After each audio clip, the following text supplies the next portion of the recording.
हाय guys welcome back. So आज का हम जो सेशन करेंगे ना, we will try to study how to identify the right sector, है ना। मतलब जब आप एक स्टॉक इन्वेस्ट करते हो तो आप हमेशा वो स्टॉक ढूंढोगे ना जिसमें अर्निंग्स ग्रोथ हो, जिसमें सेल्स ग्रोथ हो, राइट। हम लोग को यही सीखने we need sales growth and earnings growth. तो इसमें इंपॉर्टेंट हो जाता है ना कि हम राइट सेक्टर ढूंढे, बिकॉज अगर हम जब राइट सेक्टर ढूंढते हैं ना तो फिर हमारा काम बहुत आसान हो जाता है। जैसे just to give a context, होता है कि ऐसे सपोज अगर टाइटैनिक डूब रहा है, ठीक है, तो टाइटैनिक के अंदर जो पेंटिंग होगा वो कितना भी सुंदर होगा वो भी तो डूब ही जाएगा ना। सो दैट्स द पॉइंट कि हमारा लाइफ बहुत आसान हो जाता है अगर हम एक राइट सेक्टर को आइडेंटिफाई कर पाए। And identifying the right sector वो बहुत आसान है, यू डोंट नीड कोई बहुत ज्यादा आईक्यू वगैरह का चीज नहीं है। वही मैं आपको आज शो करूंगा कि how do we identify the right sector. Let's get started with it. मैं अपना स्क्रीन शेयर करता हूँ। ओके, आई होप आप मुझे देख पा रहे हो। लेट्स गेट यहाँ पे, ठीक है। तो ये यही है कि how to find, enter and right the right market themes. It's very easy. जो भी मैं आपको चेकलिस्ट में सिखाया था ना, जो मेरा हाँ, so important note I would want कि आप मेरा ये वीडियो देखने से पहले आप मेरा बाकी सारा वीडियोस देखो, then you will better be able to know कि मैं यहाँ पे क्या बोल रहा हूँ। You will better be able to make sense, will connect the dots here, ठीक है। So the first thing is, मैं आपको हमेशा बोलता हूँ कि हमें एक्टिव इन्वेस्टिंग प्रैक्टिस करना है। Active investing in the sense कि हमें बाय एंड फॉरगेट वाला चीज नहीं करना है। बाय देखो ये इस स्लाइड में भी हम यही यही देख रहे हैं कि winners keep changing every 5 years।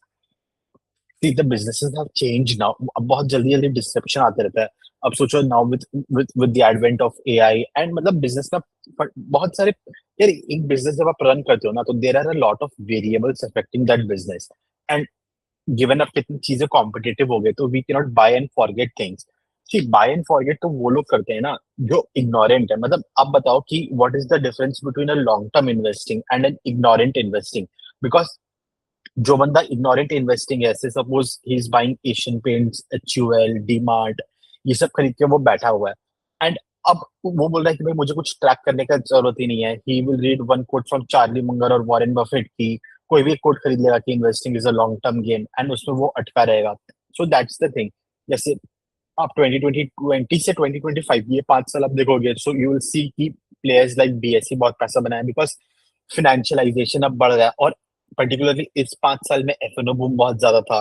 सो हम लोग ये देखेंगे कि how do we identify the right thing. And जैसे 2025 में यहाँ पर जैसे हर 5 साल के लिए बहुत सारे थीम्स है, बट आपको सारे थोड़ी ना खेलना है। अगर आपके पोर्टफोलियो में दो तीन या तीन थिंग भी करेक्ट है तो you will be able to generate huge alpha over buying HUL. अब आप देखो एचयूएल, एशियन पेंट्स, डीमार्ट 5 साल से कुछ पैसा नहीं बनाया है। और बर्जर पेंट्स और भी बड़े बड़े स्टॉक्स देख लो, एचडीएफसी बैंक, कोई अर्निंग्स ग्रोथ ही नहीं है, कहाँ से वो पैसा बनाएगा। एंड बाय दिस चार्ट मैं आपको एक चीज और बोल देता हूँ कि इंडेक्स में जो है ना, इंडेक्स में विनर्स ऑफ यस्टरडे, मतलब आज से पहले जो स्टॉक अच्छा करते थे वो इंडेक्स में अभी इंक्लूडेड है। बट हर टाइम ये चीज आता है कि जब इंडेक्स रीबैलेंस करता है, एंड आई थिंक कि अब देखोगे कि 2 साल 2-3 साल में इंडेक्स विल हेविली रीबैलेंस। बहुत सारे डेड स्टॉक है जो अब अर्निंग्स ग्रोथ वगैरह कर नहीं रहे, वो जाएंगे इंडेक्स से। And the winners will come outside the, you just can not by the index यार। मतलब आप इंडेक्स में आप कुछ नहीं कमा पाओगे, बिकॉज जो भी अर्निंग्स ग्रोथ हो रहा है वो 12%, 10% अर्निंग्स ग्रोथ है आपके इंडेक्स के शेयर्स में, तो उतना ही वो रिटर्न कमाएंगे। बट जब हमने देखा कि हमारे पास बहुत सारी कंपनीज है जो 20% प्लस अर्निंग्स ग्रोथ कर रहे हैं, so you stand a chance to make a lot of money there. So why would you want to get stuck in the index, ठीक है। हाँ, सो मैं आपको ये कह रहा था यार कि जब जब आप एक सेक्टर में टेलविंड को आइडेंटिफाई कर लेते हो ना, मतलब आपको जब लगता है कि कोई एक सेक्टर है उसमें टेलविंड है, देन आप देखोगे उस सेक्टर के प्लेयर्स में रेवेन्यू ग्रोथ बहुत हो रहा है, प्रॉफिट ग्रोथ हो रहा है, and it is only then you come to know ना कि भाई इस सेक्टर में कुछ तो अलग हो रहा है, कि इस सेक्टर के players are outperforming the players of other sector, right. So this is the first thing. How do you identify, मतलब हाउ डू यू आइडेंटिफाई कि एक सेक्टर में बूम चल रहा है। यू लुक एट द प्लेयर्स। जैसे मैं आपको और भी एग्जांपल दूंगा, gold finances, gold loans company का एग्जांपल दूंगा, एंड अदर और भी आपको मैं शो करूंगा। सो फर्स्ट थिंग उसमें वही है ना कि जब आप उसका वो सेक्टर में जाओगे आप देखोगे कि वो सारे ही प्लेयर्स बहुत अच्छे से ग्रो कर रहे हैं। एंड जब आप मैनेजमेंट का कमेंट्री सुनोगे तो they will be very bullish. It is the sign कि उस सेक्टर में कुछ अच्छा हो रहा है, and then you can start your allocation. आप उस सेक्टर में फिर थोड़ा पैसा एलोकेट करो with the top players. Top player का क्या मतलब है कि जिसका सेल्स ग्रोथ सबसे ज्यादा है एंड जिसका मार्जिन बहुत ज्यादा है। बिकॉज ये दो चीज जिसके पास है, मतलब उसके पास कोई ना कोई मोट है, बिकॉज ज्यादा मार्जिन है। मैं कोई एग्जांपल दिखाऊंगा कि कैसे एक प्लेयर बहुत अच्छा ग्रो कर रहा था वेरन बेवरेजेस, एंड उसका फिर मार्जिन खराब हो गया। So we will study at that. But जैसे यहाँ पर है कि AI boom creating tailwinds so strong that it is now creating Lalupuzha effect across industries as the hyperscalers going gung-ho towards AI infra capex. And how do you know कि AI boom सही है कि जैसे India में तो बहुत लोग बोलते हैं ना कि ये एक हाइप है, बिकॉज इंडियंस का तो क्या है यार कि इनका कोई ग्रोथ माइंडसेट तो होता नहीं है। They only have a saving mindset, इन्हें सिर्फ पैसा बचाना है। तो कुछ भी चीज अच्छा होगा तो दे विल से कि भाई ये तो हाइप है। So how do identify hype है कि नहीं? आप देखो कि जो भी उस पे प्लेयर्स है दे आर ग्रोइंग, मतलब वो कितना फास्ट पेस से ग्रो कर रहे हैं। See Microsoft, Alphabet, Meta, AWS, मतलब ये आप पूरे मतलब इनका मार्केट कैप बहुत ज्यादा है। मतलब आप इंडिया का सब कुछ मिला लो देन इनका मार्केट कैप होता है। And then they are growing at the sales of 26%, 20%। So उसका मतलब है कि something is happening in the sales. ये एचयूएल जैसे कंपनी 5-6 लाख मार्केट करोड़ के कैपिटल कैप में 2-3% से ग्रो करते हैं, एंड ये तो उनसे काफी ज्यादा बड़े हैं। And then they are again, फिर आप उनका केपेक्स देखो, आप मैनेजमेंट कमेंट्री सुनो। जैसे एडब्ल्यूएस में CFO said most capex is for AWS AI infrastructure में स्पेंडिंग हो रहा है। So you mean something is happening here. जब रेवेन्यू ग्रोथ है, प्रॉफिट्स है, केपेक्स हो रहा है, you obviously know something is happening. So होता क्या है ना, जब आप एक सेक्टर के टेलविंड को आइडेंटिफाई कर लेते हो ना, तो आप आपके लिए बहुत इजी होता है वो स्टॉक्स पिक करना जिसमें revenue growth and profit growth बहुत ज्यादा है। जैसे एनवीडिया का एग्जांपल देख लो आप। 2017 से 50% क्रैगर से अपना वो रेवेन्यू ग्रो कर रहा है। So this is the thing ना। अब जैसे अब हम इंडियन स्टॉक्स के एग्जांपल ले, तो अब आप बीएससी को देख लो। इसमें हुआ क्या ना, बिकॉज 2020 के बाद में, कोविड के बाद से एफएनओ बूम बहुत ज्यादा बढ़ गया, and companies like BSE are the beneficiaries of that boom. So इसमें क्या है कि BSE has clocked in revenue growth of close to 38% CAGR in last 5 years and PAT growth of 50% CAGR. Also, the impressive growth is also a result of launch of FNO and gain in market share. BSE is taking away the market share from NSE and hence BSE का stock बहुत पैसा बना रहा है। And MCX का MCX का भी same story है। सो एमसीएक्स का क्या है ना कि जैसे बीएससी में तो आप समझिए कि हमारा ट्रेड करते हैं, वो चीज है। तो BSC benefits from that, stocks are listed BSC पे। सो एक्सचेंज क्या है ना, जैसे एमसीएक्स मल्टी कमोडिटी एक्सचेंज, इसका काम क्या है? से सपोज जैसे से सपोज आज हम और आप दो पार्टी है, ठीक है। से सपोज मेरे घर में वेडिंग है, I need jewellery. So I am afraid of jewellery price rising, because jewellery का प्राइस अगर राइज कर जाए तो मेरा ज्यादा खर्चा होगा। एंड से सपोज आप सेलर हो, you are afraid of price, you are afraid कि ज्वेलरी का प्राइस गिर ना जाए, बिकॉज वो आपका इन्वेंटरी है ना, वो आप प्राइस कम हो जाएगा तो आपको सस्ता में माल बेचना पड़ेगा। सो एमसीएक्स जैसा एक प्लेटफॉर्म होता है जहां पे हम लोग कमोडिटी प्राइस को हेज कर सकते हैं, राइट? बिकॉज सी, मैं एक बायर हूँ, I am afraid of jewellery price rising, you are afraid of jewellery price मतलब लूजिंग, मतलब वो फॉल करने से आप डर रहे हो। तो हम लोग एक सेटलमेंट में एंटर कर सकते हैं, राइट? यहाँ पर कमोडिटीज का हेजिंग होता है। So I can tell you, जब तक ट्रम्प रहेगा एम6 will be on a bull run only, because एम6 गेट्स बेनिफिट जितना भी जितना भी कमोडिटी के प्राइस में फ्लक्चुएशन रहे, बिकॉज जितना ज्यादा गोल्ड, कॉपर, ये सिल्वर, ये सब का प्राइस फ्लक्चुएट करेगा, उतना लोग एमसीएक्स में सेटलमेंट ट्रेड करेगा, प्राइस को लॉक करेगा। सो अब आप ये देखो कि अ, अब एमसीएक्स का रेवेन्यू एंड पैट कितना बढ़ गया। So if you identify a theme, एक थीम आपको जब पता चल जाए like AI, financialisation, so it gets easy to identify the winners, right? So this was an example of Varun Beverage. So हुआ क्या ना कि देखो Varun beverage was growing at a very fast pace जब तक कैंपा कोला आया, right? This was launched by Reliance, and उसके बाद वरुण बेवरेज का सेल्स ग्रोथ कम हो गया। So this also brings me to a very important point to track change in pace of sales growth. Like हम लोग इसको वरुण बेवरेज से देखते हैं। Say suppose अब आप मार्च 2023 में देखो, मार्च 2023 में इट वाज ग्रोइंग बाय 37.68%, जून में कम। अ, अच्छा, ऑल्सो वेरी इंपॉर्टेंट सी, होता क्या है ना कि जब आप जून 2023 को देख रहे हो, so you need to compare the sales growth with June 2022, because ये सब सारे बिजनेस में कुछ ना कुछ ऑफ डिग्री ऑफ सिक्लिकलिटी होता है, तो you always need to do the Y O Y comparison. से सपोज जैसे वरुण बेवरेजेस या कोई कंपनी है जो कोल्ड ड्रिंक बेचती है, so obviously उनका ठंडा, that is the winter season will be weak and the summer season will be strong, so you need to do the y-o-y comparison। so इसमें क्योंकि सीजनलिटी इन्वॉल्व है, but अब देखो कि December 2021 and December 2020 the business was growing at a very high pace, that is 37%, 50%, इस pace से Varun beverage grow कर रहा था। बट दिसंबर 2023 उस ईयर में इसका फिर सेल ग्रोथ कम हो गया, दैट इज 21%, एंड दिसंबर 25 में और कम हो गया। So if I were to hold, मतलब अगर मैं इस स्टॉक को खरीदता या बेचता, तो मैं उसका क्वार्टरली परफॉर्मेंस देखता कि कब इसका इंक्रीज हो रहा है शेयर। से सपोज मार्च 2023, अभी मुझे इससे पहले का डेटा स्क्रीनर पे नहीं दिख रहा है, तो से सपोज मार्च 2023 में हाई पेस था, मैं वहां पे वो स्टॉक को स्टडी करता, मैनेजमेंट बुलिश था तो मैं वहां पे बाई करता, and then over the year मैं देखता जैसे जून 2025 में तो मैं पक्का एग्जिट कर जाता बिकॉज द सेल्स डिग्रू, एंड उसके बाद भी सेल्स ग्रोथ आ नहीं रहा है। मार्च 2024 अगेन ये मेरा वो पॉइंट रहता कि मैं फिर देखता कि बिकॉज वहां पर सेल्स ग्रोथ वीक है, मैं मैनेजमेंट से सुनता कि आगे सेल्स ग्रोथ बढ़ेगा कि नहीं, कि वो सीजनैलिटी का फैक्टर है कि नहीं। बट द पॉइंट इज अब वो सेल्स नहीं ग्रो कर रहा है, पहले वो 35% से ग्रो कर रहा था, 30% से ग्रो कर रहा था, now it is growing at 15 to 16%। सो अब आप देखोगे कि अब आई डोंट थिंक स्टॉक पैसा भी नहीं बनाएगा।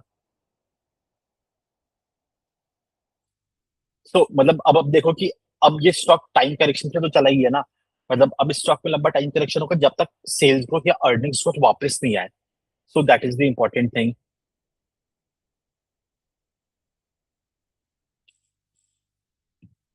हाँ, तो ये यही वो चीज है कि कंपा कोला के आने से पहले it was growing at a very fast pace, then उसके बाद इनका सेल्स घट गया। तो this is how you track.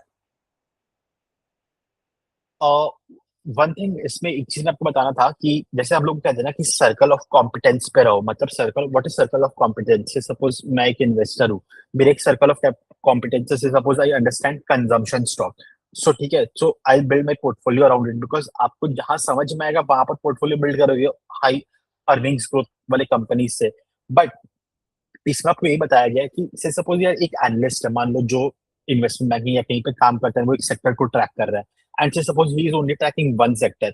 सो आपका अपॉर्चुनिटी बहुत लिमिटेड हो जाएगा, बिकॉज सी आप अपने पोर्टफोलियो में कितना स्टॉक होल्ड कर पाओगे और कितने हाई ग्रोवर्स को होल्ड करोगे, दैट इज प्रोपोर्शनल टू आप कितना रीड करोगे एंड आपको कितना अंडरस्टैंडिंग है दूसरे सेक्टर का।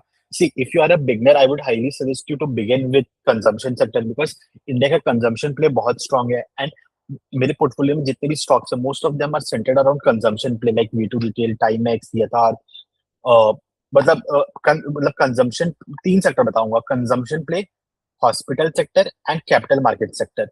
सो मतलब यहाँ से I would urge you to start, because ये sectors are very easy to understand, and यहाँ पर बहुत ज्यादा परपेचुअल बूम भी रहेगा। जैसे कंजम्पशन प्ले आप समझते ही हो, फूड्स वगैरह जितने भी थे, वी टू रिटेल, अपैरल्स वगैरह। दूसरा हो गया आपका हॉस्पिटल सेक्टर, गिवन दैट हम लोग के इंडिया में जो हमारा डाइट है, हॉस्पिटल सेक्टर इज इटरनली है। एंड तीसरा है capital market link stocks, because SIP का कल्चर बहुत है। सो आप यहाँ पे मतलब आप यहाँ से स्टडी करो and then you can gradually expand. So वही है ना, बट सपोज मैं सिर्फ एक ही सेक्टर पढ़ता हूँ, से सपोज मैं सिर्फ माइक्रो फाइनेंस वाले स्टॉक्स पढ़ता हूँ, या फिर कोई भी सिर्फ सपोज मैं एक सेक्टर पढ़ता हूँ, then my opportunities will be limited, because बाकी सेक्टर में अगर स्टॉक्स 30% से अर्निंग ग्रोथ दिखा रहे, then I will not be able to catch that. तो हेंस इट इज इंपॉर्टेंट कि आप अपना सर्कल ऑफ कॉम्पिटेंस को भी एक्सपैंड करो, and just do not get limited. See एक सेक्टर को समझने के लिए do not need to do PhD, but you just need to have an understanding of that. So इस बुक में वही बताया हुआ है। हाँ, अब coming to our main point कि हाउ डू वी आइडेंटिफाई कि किस सेक्टर में अभी बूम चल रहा है। So the first thing is कि आपको देखना है कि गवर्नमेंट का कुछ वहां पर है कि नहीं, गवर्नमेंट खर्चा कर रहा है क्या, गवर्नमेंट केपेक्स कर रहा है कि उस सेक्टर में। जैसे ये था डिफेंस एक्विजिशन प्रोसीजर, मतलब बहुत ही ब्रीफ में बताता हूँ, बट दिस वाज डन कि जैसे सपोज पहले क्या था कि अब जैसे मान लो, so basically defence acquisition procedure क्या है कि जैसे इंडिया में जैसे बहुत सारे ना नेवल, आर्मी, अब ये सब सारे डिफेंस ग्रुप्स है, उनको कोई इक्विपमेंट चाहिए, तो अब वो कैसे करें, मतलब, और बिकॉज ब्यूरोक्रेटिक कंट्री है, डेमोक्रेसी है, तो प्रोसीजर गेट्स लेट, बिकॉज बहुत सारे अप्रूवल्स करने पड़ते हैं ना टू गेट एनीथिंग। सो इसमें ये था कि प्रोसेस को स्ट्रीमलाइन करना, फास्ट करना एंड मतलब इंडियन मैन्युफैक्चरर्स वगैरह को प्रमोट करना।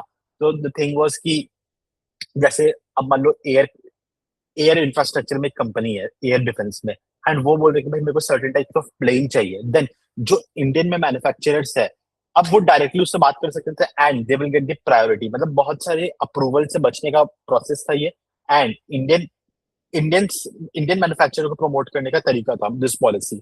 And as a result of this आप देखो कि pre DAP and post DAP अब सेल्स ग्रोथ और अर्निंग्स ग्रोथ देखो, पैट का कैगार देखो, जेन टेक्नोलॉजीज 216%, 41%, 51%, ये आपका अर्निंग्स ग्रोथ होने लग गया। और प्री देखो, जेन टेक्नोलॉजी का प्री में था -24%, है ना। और वैसे ही अब डिफेंस पीएसयूज में देख लो। सो द पॉइंट इज कि अब एक सेक्टर में जहां पर गवर्नमेंट पुश कर रहा है तो इट इज बट ऑब्वियस ना कि उसके प्लेयर्स का अर्निंग्स ग्रोथ दिखने मिलेगा। So you will directly be able to latch on those companies जिसका अर्निंग्स ग्रोथ बहुत हाई हो। चेक दिस का पहला point, right. That is the thing. The second thing, government production linked incentives में बहुत ज्यादा गवर्नमेंट का पुश था। सो इसमें वो थे कि 9 PLI स्कीम्स अप्रूव हुए थे, बट मोस्ट ऑफ जो पैसा गया था ना वो इलेक्ट्रॉनिक्स पे वो गया था। एंड एज अ रिजल्ट आप देखोगे कि स्टॉक्स लाइक पीजीएल, अब उसका देखो पैट का कैगार देखो 100% से कैगार ग्रो कर रहा था। And I tell you one important thing here, मतलब जैसे PG electroplast was also a holding in my portfolio.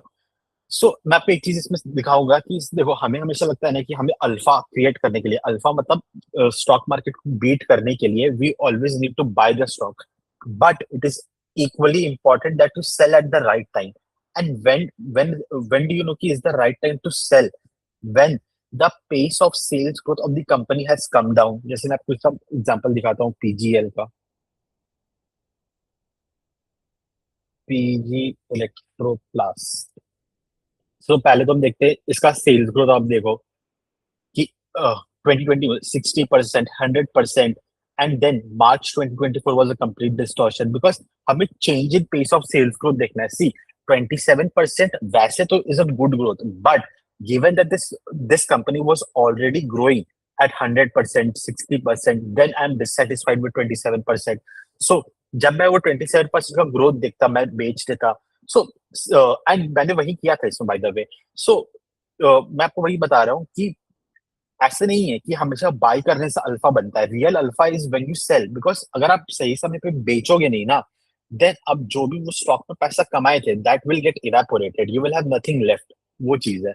And अब आप देखो कि बीच में इसमें स्टॉक ने बहुत पैसा भी बनाया था, एंड अब देखो अब इसका सेल्स ग्रोथ कम हो गया, प्रॉफिट ग्रोथ कम हो गया, then the stock is not making money, it is in time correction. But वही जो पोपर्ट्स होंगे ना, जो लॉन्ग टर्म इन्वेस्टर का ज्ञान पेलेंगे, दे विल गेट, मतलब यहाँ पर वो स्टक हो जाएंगे टाइम करेक्शन लंबा पीरियड के लिए। जब तक सेल्स ग्रोथ नहीं आएगा तब तक वो उस पर अटके हुए रहेंगे। एंड अगर मैं आपको इन्वेस्टर्स दिखाऊं ना, अब डीआईआईस देखूं, सो देखो इतने सारे बुद्धू है, इन्हें change in pace of sales का कॉन्सेप्ट इनको पता ही नहीं चलता है। मतलब इनको लगता है ना कि पास्ट में जो बंदा अच्छा कर लिया वो फ्यूचर में भी अच्छा करेगा। मतलब अब ये लंबा इसमें अटका रहेगा जब तक इसका sales growth and earnings growth वापस नहीं आता है। So this was a part of my portfolio and मैंने इसका सेल्स डिग्रोथ देख के ही उसको सेल किया था। इसमें बीच में देखो क्या सेल्स ग्रोथ आ, 100%, 50%, 82%, 77%, यहाँ से इसका सेल्स ग्रोथ कम हो गया। मतलब this was again at December 2025 was a good quarter, but again उसके बाद फिर वो। सो यू नो अब आप समझे कि कब आपको बेचना है। See selling the stock at a right time is far more important than buying. आप एक गलत स्टॉक को भी खरीद लो, कोई दिक्कत है नहीं, बट जब उसका फ्यूचर अच्छा नहीं हो रहा है, जब उसका क्वार्टरली अपडेट्स अच्छे नहीं आ रहे, देन आप छोड़ दो ना। मतलब मैंने तो यार ये देखा कि मार्केट जो है ना मैक्सिमम एक क्वार्टर का अर्निंग ब्लिप को इग्नोर कर देता है कि सीजनैलिटी वगैरह है तो एक क्वार्टर छोड़ देता है। सेकंड क्वार्टर से आप परफॉर्म नहीं करते ना, देन मैनेजमेंट आपको, मतलब देन मार्केट फिर बहुत गंदे तरीके से स्टॉक को बीट भी करता है। सो अब देखो इसमें अब सेल्स ग्रोथ आ नहीं रहा है, then why do you stay put with such stock. तो वो वाला चीज है।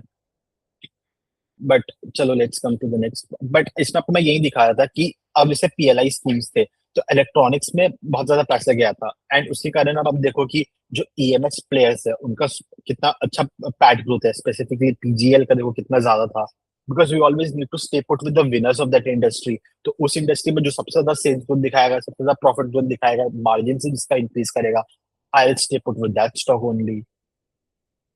एंड अगेन फिर जल जीवन मिशन था 2019 में। सो मतलब जल जीवन मिशन तो इसलिए आता ना कि वाटर को डेमोक्रेटाइज करे, कि रूरल एरियाज में वाटर का अवेलेबिलिटी का दिक्कत था, तो गवर्नमेंट यहाँ पे बहुत पैसा खर्चा कर रहा था। अब वो पैसा खर्चा कम करना कम हो गया इस सेक्टर में।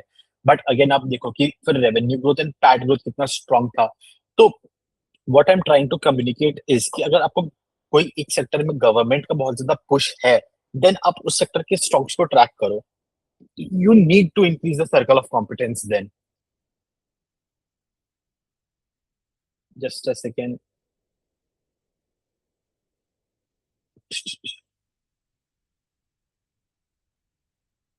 हाँ। सो अब क्या चल रहा है ना, दिस इज इम्पोर्टेंट। सो अब push towards consumption economy. So अब आप देखो तो गवर्नमेंट जो है अभी टैक्स कम किया, जीएसटी कम किया, बिकॉज इकोनॉमी में स्लो डाउन था। And as a result of it consumption has played a strong role. मतलब कंजम्पशन के स्टॉक्स बहुत अच्छा कर रहे हैं, because government is trying to push consumption, right. वो इनकम टैक्स कम कर रहा है। सो देखो आपका इनकम बढ़ाने का क्या तरीका है। अगर आपका इनकम बढ़ाना, तो जो जो जैसे कॉर्पोरेट्स में काम कर रहे हैं, या तो वेज बढ़े है या टैक्स कम कर दे। तो government has reduce the tax. So इसमें आप देखोगे कि कंजम्पशन प्ले बहुत स्ट्रॉन्ग स्ट्रॉन्ग प्ले आउट किया है। जैसे मतलब जीएसटी से कम हो गया है। डेली एसेंशियल्स में 18% या 12% से 5% हो गया है। इलेक्ट्रॉनिक्स में भी कम हुआ है। अब जैसे इलेक्ट्रॉनिक्स में जैसे जीएसटी रेट कम हुआ, सो प्लेयर्स लाइक आदित्य विजन वगैरह जो इलेक्ट्रॉनिक्स सामान सेल करने में डील करते हैं, उनका सेल्स ग्रोथ प्रॉफिट ग्रोथ अच्छा हुआ। So you need to always connect. अगर गवर्नमेंट कुछ पॉलिसी पुश कर रहा है, then you need to see वो किस सेक्टर में हेल्प करेगा, and then you need to study कि वो सेक्टर में विनर्स कौन से है ना। वो तो आपको इजीली मिल जाएगा। Sales growth and profit growth देख लो कि भाई ये प्लेयर्स अच्छा कर रहे हैं, then you study the con call कि मैनेजमेंट ऑप्टिमिस्टिक है कि नहीं है, राइट। एंड आप ट्रैक करते रहो। सी मान लो आप एक गलत स्टॉक पे एंटर कर गए, ठीक है, क्या दिक्कत, अगर मान लो एक दो क्वार्टर का सेल्स ग्रोथ, मतलब लोग को वही है ना कि अब जैसे लोग को, जैसे लोग जब ट्रैक नहीं करते ना बिजनेस, तो फिर लोगों को पता नहीं रहता है कि हम उस स्टॉक में रहे या नहीं रहे, then that becomes a problem. जैसे मैं भी पहले क्या करता था कि कोई भी मेरे को कोई भी फ्रेंड स्टॉक बोला, I would by that stock. And if that stock would fall 20-30% down, I would not know. मैं तो एवरेज ही कर लेता था। मुझे लगता था कि एक स्टॉक नीचे गिर रहा है तो एवरेज ही कर लेते हैं। बट दैट्स मतलब वो तो गलत है ना, बिकॉज उसका अर्निंग्स ग्रोथ नहीं हो रहा है। मतलब अगर कोई स्टॉक में अर्निंग्स ग्रोथ नहीं है, तो वो गिर के भी वो महंगा ही है, बिकॉज अर्निंग्स का डिनोमिनेटर में ई है। अर्निंग्स ग्रोथ स्मॉल हो गया, मतलब कम हो गया, देन वो फ्रैक्शन तो बड़ी है ना। सो वो स्टॉक एक, मतलब आई कैन टेल यू कि एक स्टॉक जो इंक्रीज कर रहा है, ऑल टाइम हाई पे है, और उसका अर्निंग्स ग्रोथ है, that stock in all time high is far cheaper than वही स्टॉक अगर वो नीचे गिर जाए एंड उसमें अर्निंग्स ग्रोथ नहीं रहे। सो वो वाला चीज है। तो जैसे अब जीएसटी रेट कट हुआ था, देन यू नीड टू सी कि जैसे ऑटोमोबाइल में फायदा हुआ, हर सेक्टर में फायदा हुआ, राइट। बिकॉज टैक्स कम हो गया, ज्यादा बाइंग हुआ वहां पे, एंड उसके फिर डिमांड बढ़ा, देन वहां के स्टॉक भी अच्छा परफॉर्म किए। जैसे मैं आपको गोल्ड लोन्स की बात बता रहा था कि अब देखो पहले ना गोल्ड लोन बहुत ही इनफॉर्मल था, बट अब फॉर्मल, इनफॉर्मल मतलब लोग गोल्ड देते थे एंड, बट अब वो फॉर्मल हो गया, लाइक बैंकिंग सेक्टर वगैरह उसमें प्रॉपरली इन्वॉल्व हो गए। सो ये मैं मुथूट फाइनेंस का मैनेजमेंट देखो अब क्या बोल रहे, बिकॉज मैं आपको बार बार बोलता हूँ कि we always need to learn from the people who is running the show. Management से हमें बस सुनना है। तो इनका मैनेजमेंट क्या बोल रहा है, gold loan assets have been growing steadily and the potential to grow further is high since a major part of the country's gold loan market is still in the unorganized sector. Gold prices have been rising over the years. There is also a paradigm shift on how buying gold is perceived today. Traditionally, gold was purchased for historical, cultural, and societal reason. And while that continues, people have started buying gold as an investment, also a convenient option to raise funds for financial requirement. That is true. But मैं आपको क्या बोला कि कभी भी management का commentary को अगर नंबर्स हाईलाइट नहीं करे, then I do not believe it.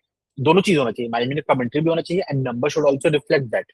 सो अगर हम नंबर्स पे यहाँ पर देखें मुथूट फाइनेंस को, right,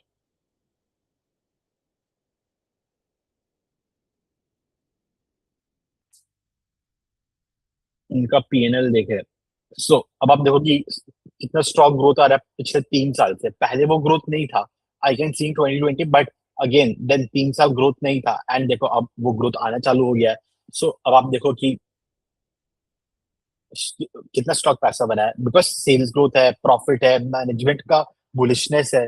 this is the thing ना यार। इसका अगर हम लोग पीएनएल देखें, देखो सेल्स ग्रोथ हाई हो रहा है, फिनेंसिंग मार्जिन देखो, जब सेल्स ग्रोथ हो गया मार्जिन इंक्रीज कर रहा है, profit. See this is this what I was telling while teaching you operating leverage. यहाँ पर सेल्स 50% से ग्रो किया, बट अर्निंग्स आपका 100% से ग्रो किया, so this is the stock is getting operating leverage and as a result it is making all time high. Now एक अच्छा stock इसलिए आपको हमेशा ऑल टाइम हाई पे ही अवेलेबल मिलता है, यही यही चीज है। तो ये था, दिस वाज ऑल की अब क्यों गोल्ड फाइनेंसिंग कंपनीज अच्छा कर रहे थे, बिकॉज गोल्ड का प्राइस हाई हो गया है एंड फेवरेबल बोरोइंग टर्म्स है, मतलब बिकॉज यार अब देखो कि एक कोई कंपनी जो गोल्ड लोन दे रहा है, अब उसके पास भी एक कोलैटरल हो गया, तो मतलब है ना, सो दैट्स द थिंग, वो सस्ते रेट में मिल जाता है। जैसे एक अब जैसे आप खुद भी ऑब्जर्व करोगे कि प्रोटीन्स का कितना डिमांड बढ़ गया है। So I can tell you, जैसे जैसे कंपनीज है लाइक पराग मिल्क वगैरह कंपनीज है, इनका जो प्रोटीन डिवीजन है that is growing by 80%, 100%। Amul has launched protein. So अब यहाँ पर प्रोटीन में कितना बूम है, तो यू अब आपको स्टडी करना है, तो आप देखो कि भाई कौन सा लिस्टेड स्टॉक है जो प्रोटीन्स में हेविली है। सो बिकॉज यहाँ पर इसका स्कोप बहुत ज्यादा है, मार्जिन इसमें अच्छे होते जा रहे हैं। This is how you connect a structural shift with to buying a good stock opportunity. जैसे कंज्यूमर प्रेफरेंस बहुत चेंज हो रहा है, जैसे एक होल्ड ट्रूथ एक कंपनी था। सो फॉर इसमें देखो, जैसे फॉर द फिजिकल ईयर 2025 उसका सेल्स था 250 करोड़, एंड 2024 में 65 करोड़ था। कितना ग्रो, सी क्या पेस ऑफ ग्रोथ हो रहा है, राइट। 65 करोड़ से 250 करोड़ चला गया, and they're slated to do I think 600 crore इस साल। तो वो चीज है, and they're also planning an IPO. So and जैसे मैंने आपको बताया था कि चेंजिंग कंज्यूमर प्रेफरेंस, मतलब जैसे जीएसटी कट वगैरह हुआ, तो अब जैसे इंडिया का पर कैपिटा इनकम भी बढ़ रहा है। सो कहाँ पे शिफ्ट आ रहा है वो है कि अब लोग ना एसयूवी ज्यादा बाई कर रहे हैं। लाइक यही महिंद्रा एंड महिंद्रा की कॉन्कॉल्स है। सो महिंद्रा एंड महिंद्रा खुद बोल रहे हैं, मैनेजमेंट खुद बोल रहा है कि they have decided not to make sedans, hatchback and smaller SUV, because वो लोग बोल रहे हैं कि एसयूवीज में ज्यादा ग्रोथ है। लाइक जैसे आप नेक्स्ट कॉन्कॉल पढ़ो जिसने पे, especially in the SUV segment, we are seeing a growth significantly higher than the industry average। तो जब आप ऑटोमोबाइल प्लेयर्स में देख रहे हो, तो यू नीड टू सी कि किसका पोर्टफोलियो में एसयूवी ज्यादा वो बेचते हैं, बिकॉज इसका वो टिकट साइज भी आई है एंड मार्जिन भी अच्छे हैं। सो आप जैसे जैसे कॉन कॉल पढ़ोगे ना, because management are the people who are actually running this show, तो आपको बहुत ज्यादा क्लैरिटी आता है कि अभी इकोनॉमी में क्या अच्छा कर रहा है। अभी आपको ऐसे नहीं समझ में आएगा, बिकॉज बट जैसे जैसे आप कॉन कॉल पढ़ोगे यू विल गेट, जैसे यहाँ पर मैनेजमेंट खुद बोल रहा है कि एसयूवी अच्छा कर रहा है, देन आई विल सी जो कि ऑटोमोबाइल प्लेयर्स में देखूंगा किसका सेल्स सबसे अच्छा हो रहा है, किसके पोर्टफोलियो में एसयूवी ज्यादा है, because that will lead to margin increase, and मैं वो प्लेयर को प्ले करूंगा। बिकॉज जैसे मैं आपको दिखाया था कि जीएसटी भी कट हुआ है, तो वो बेनिफिट दिखने को मिल रहा है, राइट। ये तो एक बस स्निप है कि बस एक ही स्निप था। जैसे आप सब येलो हाइलाइट में पहला बॉक्स देखो, India is graduating for from small cars to upper segment cars, ये मैनेजमेंट खुद बोल रहा है। So the people who are running the show ये खुद ही आपको बता रहे हैं कि भाई अब स्मॉल कार में नहीं, अब एसयूवी में ग्रोथ है। तो it becomes easy to find the opportunities that way. And इसमें भी यार बस यही बताना था कि ये एक ना इंडस्ट्री साइकिल के एक प्ले है, this is a good step. This was the reason कि जैसे मैं आपको पहले बताता हूँ कि इसमें होता क्या है कि सबसे पहले क्या होता है ना कि यहाँ से स्टार्टिंग वाला पॉइंट देखो, new entrants attracted by prospect of high return. जैसे वरुण बेवरेजेस था, तो उनका कोल्ड ड्रिंक जो भी उनका स्टिंग विंग था, वो वाला सेगमेंट बहुत अच्छा कर रहा था। उसके कारण कंपा कोला आया, बिकॉज वो देख रहे थे कि भाई बाकी प्लेयर्स बहुत कमाते हैं। तो एक कोई सेक्टर है जिसमें प्लेयर्स बहुत ज्यादा कमा रहे हैं, तो नेचुरली दूसरे प्लेयर्स अट्रैक्ट होंगे। तो this was point one.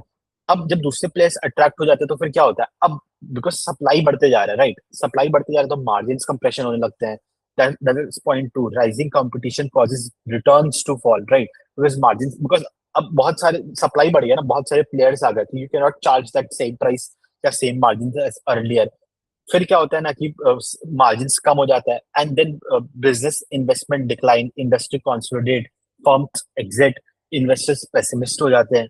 Because अब वो मार्जिन नहीं कमा पाते तो वो एग्जिट कर जाते हैं, एंड जैसे वो एग्जिट कर जाते हैं देन फिर वो सप्लाई शॉर्टेज हो जाता है, एंड देन अगेन वो साइकिल रिपीट हो जाता है। See it is easy to predict, मतलब डिमांड को जानना तो इजी है ना, बिकॉज आप उससे देख लेते हो कौन कॉल से आप पढ़ कौन कॉल पढ़ के आपको पता चल जाता है कि मैनेजमेंट ऑप्टिमिस्टिक है कि नहीं है।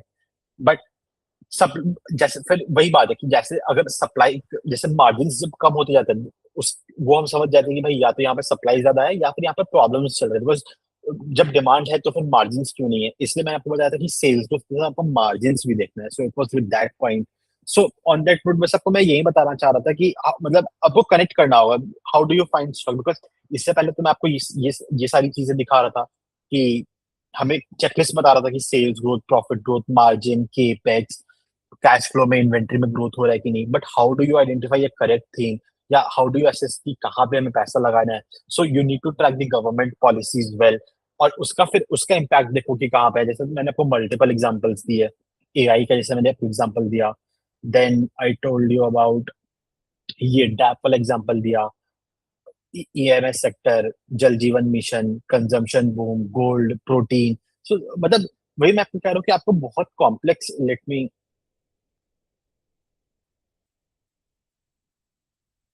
जस्ट एक सेकेंड। तो मैं आपको यही यही कन्वे करने की कोशिश कर रहा था, you don't need to get started with the most complex sector, आप कंजम्पशन सेक्टर से स्टार्ट करो because that is very easy to understand, and then आप उसके बाद hospital sector is also very easy to understand. And आपको तो पता ही है कि हेल्थ क्राइसिस कैसे चलता है इंडिया में, हमारा डाइट इतना बुरा है, तो huge opportunity in hospital sector and financialization. तो आप यहाँ से स्टार्ट करो एंड देन आप ऑटो सेक्टर वगैरह पे जा सकते हो, it's very easy to get started. But अगर आप वो मान लो say suppose if you have decided कि नहीं भाई मेरे मेरे से एक्टिव इन्वेस्टिंग नहीं होगा, आप म्यूचुअल फंड को देंगे, दोगे, आप पीएमएस फर्म्स को दोगे, देन वो जो खरीद रहे, so you can run through that checklist. अगर वो स्टॉक्स नहीं खरीद रहे जो हमारे चेकलिस्ट से पास हो रहे, that means that stock will not make money. तो आपको एक पता भी चल जाएगा कि भाई ये पीएमएस अच्छा है कि नहीं, यू कैन एटलीस्ट, आप कोई पीएमएस में पैसा लगाओगे से सपोज, तो PMS is when you have a portfolio size greater than 50 lakhs, तो आप एक पीएमएस मैनेजर को देते हो, बट आपको कैसे पता कि वो अच्छा है कि नहीं। सो आप देखो उसमें वो जो खरीद रहे हैं उनके फिलोसफी में अर्निंग्स ग्रोथ है या नहीं। So that is the thing. And मतलब इस सेशन का यार मेरा तो बस यही आइडिया था कि आपको ये बताऊं कि how do you start researching a stock. जब एक पॉलिसी में बहुत ज्यादा बूम आ रहा है, it is then when you need to study, because आपको एक अपना सर्कल ऑफ कॉम्पिटेंस को एक्सपैंड करना पड़ेगा। So I hope I made sense in this video. अगर कोई भी डाउट हो then please feel free to reach out. ठीक है।